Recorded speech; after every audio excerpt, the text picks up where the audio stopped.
এক বালক ছিল, নাম তার আহমদ। আহমদ ছিল খুবই চঞ্চল ও দুষ্ট প্রকৃতির।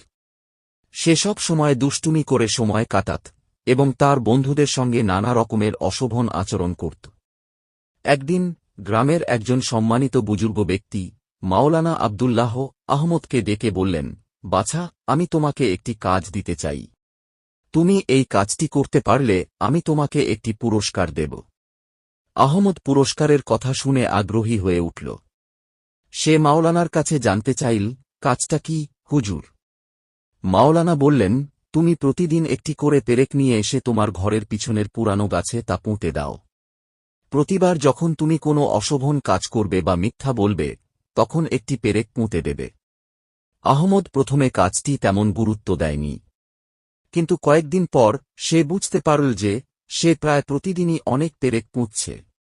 তার মধ্যে অপরাধবোধ জন্ম নিতে শুরু করল। গাছটিও দেখতে খুবই কুৎসিত হয়ে উঠল। কিছুদিন পর আহমদ মাওলানার কাছে এসে বলল, হুজুর, আমি সব পেরেক পুঁতেছি, এখন কি করব? মাওলানা বললেন, এবার থেকে তুমি যদি কোনো ভালো কাজ কর, তাহলে একটি পেরেক গাছ থেকে তুলে ফেলবে। আহমদ শুরু করল ভালো কাজ করতে। আস্তে আস্তে সে গাছের সব পেরেক তুলে ফেলতে সক্ষম হল। যখন শেষ পেরেকটি তুলে ফেলল, সে মাওলানার কাছে গিয়ে বলল, হুজুর, সব পেরেক তুলে ফেলেছি।